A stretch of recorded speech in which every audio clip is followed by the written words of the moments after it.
Oui, mes chers compatriotes, mes chers frères et sœurs, ici c'est la voix du Kivu. Nous aimerions partager une nouvelle avec vous. Bandeko nyonso baza na poto, baza na Amérique. Alors, euh, toyebi ke bakongole nyonso matoi na bango eza na kati ya province ya Nord Kivu. Précisément na bafront oyo banguna ya barwandais bazoya kobundisa biso oyo guerre ya agression oyo tie biso vraiment mitema eza bien te. Alors lelo samedi ya Pâques la le 8 avril, malgré le retrait ya baterroriste oyo ya M23 RDF na bavillage ebele oyo bazo koloba ke non ils se sont retirés, ils ont fait quoi? Prenons par exemple baterroriste yango oyo ba M23 baza toujours korenforcer bato na bango koleka na nzela ya Buhumba. Alors Buhumba ezali na kati ya territoire ya Nyiragongo.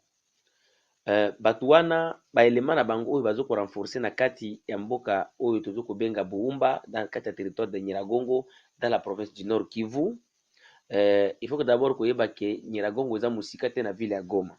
Donc ennemi azo ko se renforcer pembeni ya ville ya Goma.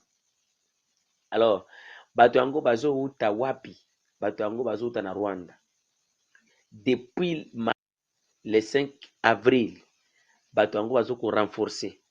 Je dis bien depuis mardi le 5 avril, ba M23 bazo ko renforcer ba élément à partir ya Buhumba dans le territoire de Nyiragongo dans la province du Nord Kivu.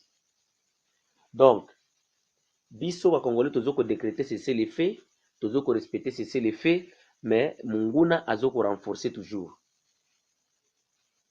Munguna azo ko renforcer toujours parce que Munguna aza na mission moko spécifique, aza na besoin kanga mboka Goma pour azala na force makasi.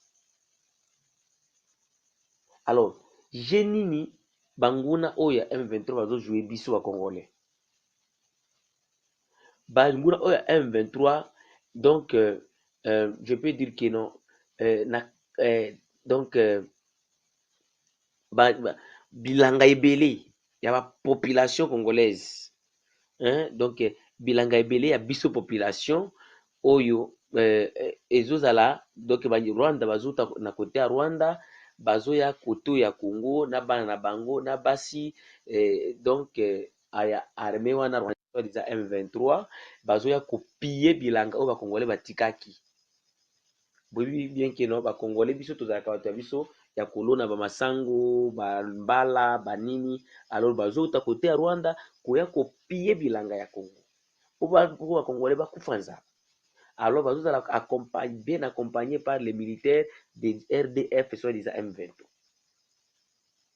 Alors il est très nécessaire d'être trop concentré au jeu qui veut se jouer parce que ces terroristes là, le retrait est encore, au lieu de se retirer, et il ne faut que renforcer. Et il se cantonne aux environs de la ville. Donc, nous appelons toute la population et le gouvernement congolais d'être toujours vigilants. Mais, tous allons qui étonnés, ou bien tous allons étonnés, comment on a makamoko na Kinshasa. Mes chers compatriotes, mwana mboka, oyo tozobenga Claude Musavuli, azokoleka koluka ba information toyo kokuta kino bato wana baza banyarwanda baza eza armée rwandaise, mais okokuta Radio Kapi azokobenga armée rwandaise que c'est des rebelles des M23. Alors il y a plusieurs questions que nous nous demandons, nous les Congolais. Comment expliquer, comment on peut appeler les terroristes, les agresseurs des rebelles? Alors bozo préparer biso na makambo oyo ya balkanisation ya mboka, to bozo ko préparer biso na makambo oyo toyokaki kino vous êtes en train de dialoguer avec les terroristes des M23, les agresseurs. Alors okoyoka radio nationale ezokoloba les terroristes ezala même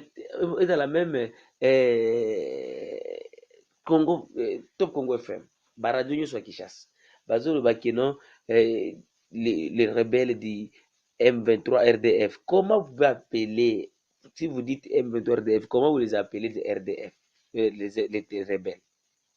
Si vous les appelez rebelles, vous légitimez leur lutte. Ce sont des agresseurs.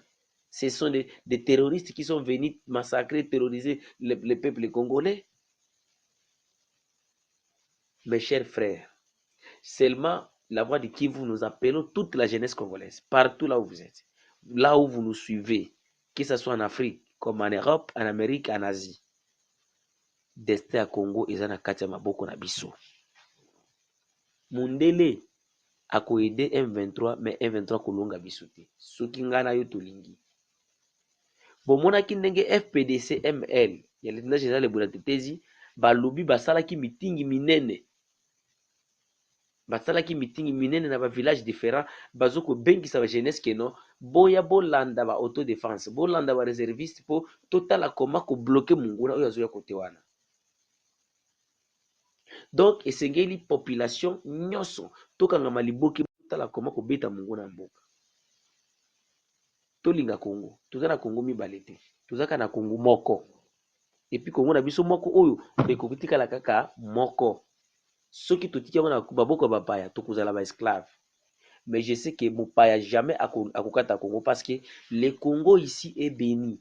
Moi je me rappelle après l'AFDEL de 96 jusqu'en 2004 si je ne me trompe pas, nde naya komona armée congolaise baye. À l'époque, j'étais dans le territoire de Fizi et puis makambo tomona na kati na période ya RCD, les gars de Orimwengu, les Masunzu, les Bichaza, les Merida, les autres ici, les Gakuzi, c'était des grands assassins, afin de Moueto, donc on appelait Chetani, hein? C'était des grands assassins, des grands criminels. Mais nous les avions vécu. Mais la population qui s'était soulevée à cette époque-là, donc on appelait Maïmaï, dirigé par le général Dunia Luendama, donc il est rejeté à Bukavu présentement. Il est à Bukavu. C'est lui qui avait sauvé le Kivu. Est à Bukavu ici. Dunia Luendama. Nani ayokaka ye? Nani akungaka ye meme infra? Mutu asunga Kivu mobimba. Mutu akosa bino te. Mutu aza nanu viva aza awa. Atanga te, oh, professeur docteur, aza nango te, mais makanisi, a organisé batou. Les Maïmaï n'avaient que 5 brigades. Ce n'était pas comme les Maïmaï que nous avons aujourd'hui. N'avaient que 5 brigades. Ba oyo bazana batlance, bazana boye, dunia luenda mande azopesa bango ba ordre. Tobeta banguna oyo. Tozo babanda bunda na ba Ugandais, babundaki na ba Rwandais, babundaki na ba Burundais, babundaki na ba Tanzaniens, babundaki na ba Somaliens, babundaki na ba Eritréens, ba Éthiopiens, ngana miso ngana zo monango. Temo killer. Alors, ceux qui batouana to bloquer bango avec les lances, les couteaux, les machettes, alors les lots réservistes va comme bango pe na moto. Nana kukata Congo. Illusion sur illusion. Mutazo yana makanisiki ya kukata mboko oyo ayeba ke jamais Congo kukata. Tala. Ayo bazo ko sabiso ke non, les M23 seront regroupés dans les Monts Sabinyo. OK, ceux qui va ke ko regrouper dans les Monts Sabinyo, alors bakomi bango wapi? Les M23 nous donc nous savons que les M23 ce sont des Rwandais, ce ne sont pas des Congolais et nous n'avons pas droit, nous n'avons pas droit à de discuter avec eux. Nous ne voulons que l'air, donc qu'ils soient combattus par l'armée congolaise pour que ceux qui ont mutu à respecter, il faut qu'on bétaille sérieusement et puis qu'on bétaille même boxe na elongi. A vimba na kovimba. Ceux qui ont kufa kendo kufeli pa mama na. Nous avons confiance à nos réservistes et nous appelons le gouvernement congolais et Kotanabuzo Bate et trahir la population. Numéro sur le téléphone, ils appellent 43 85 88 08 330. Email sur la voix de Kivu 45@gmail.com.